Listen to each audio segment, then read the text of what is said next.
I'm the type of person that must sketch out in pencil before adding anything permanent. Maybe it's because I don't like making mistakes, or maybe it's because I'm a perfectionist.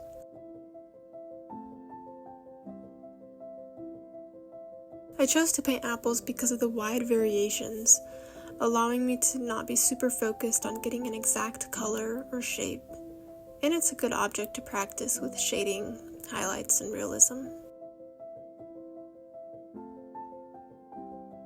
Did you know there are around 2,500 variations of apples grown in the United States?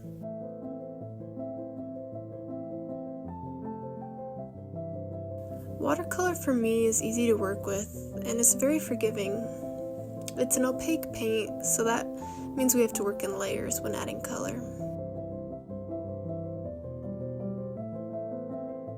For this piece, I'm going to be using the cheap watercolor paints that you can find at Walmart, because I can't afford the really nice stuff.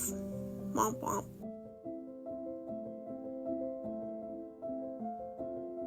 For my base color, I'm using blue to establish where the shadows are. And by using blue, it gives the apple a more realistic and natural look than if I just used a dark red or black.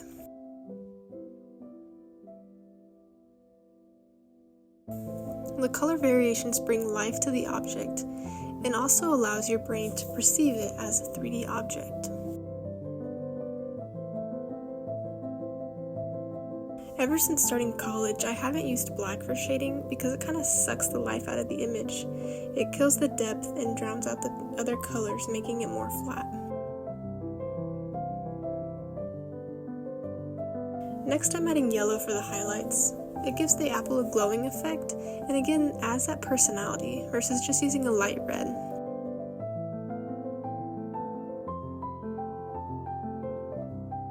By using these interesting and maybe unrealistic colors, it really harmonizes your piece.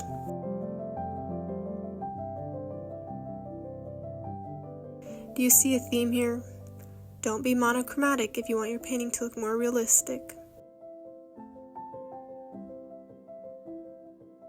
When laying out your beginning colors, be light and gradually build up your darker tones. It's so much easier to add color than it is to take away.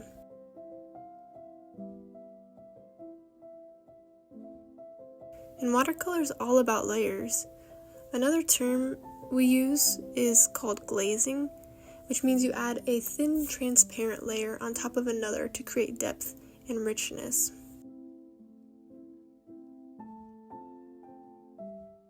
I probably should have taped this paper down to avoid warping, but it's fine for practice.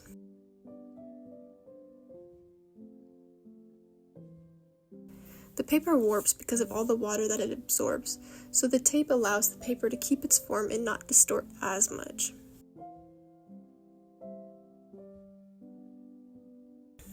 With watercolor, a key ingredient is, you guessed it, water. But water control is really important. Too much water can cause your colors to bleed, and they can get out of your control. Too little water can make the paint hard to move.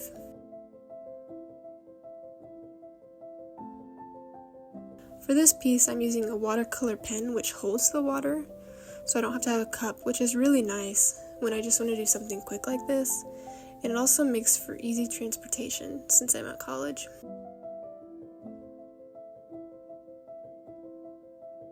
For this piece, I'm using a dry on dry technique, which means I let the first color dry before I add my next layer. This allows me to create more dimension and be in control of the lighting and shadows. It also helps to create sharp and more defined shapes.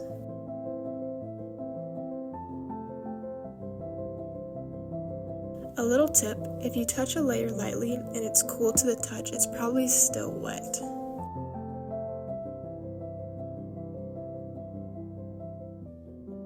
Watercolor can be unpredictable, but that's something I like about it.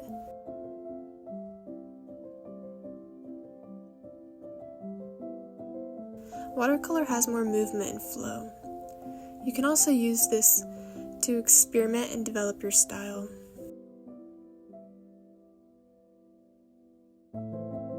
I'm sure the way that I paint an apple is different from how my professor would paint an apple.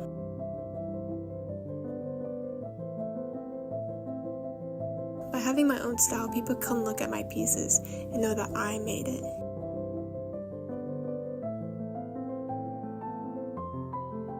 It has a touch of Kaylee on it.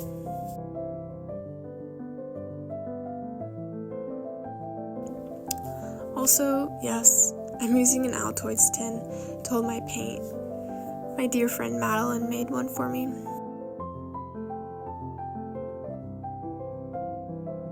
It's very transportation friendly.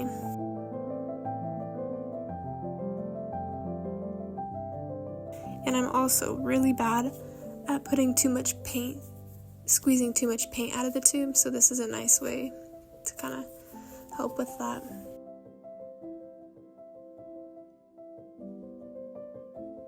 Honestly, this is probably the most realistic thing I've painted. You should have seen the first time I tried to create a realistic apple.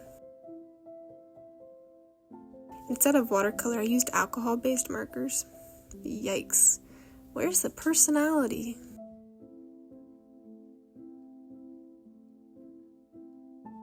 For the leaves, I also added a base of yellow because I wanted them to glow and have the impression that the sun is hitting them.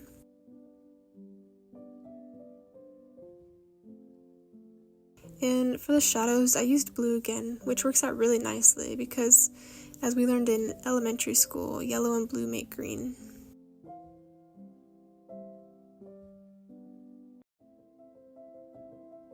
Now I'll be quiet for a little bit so you can just enjoy and watch.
Here's a final look at my piece. I hope you learned something new.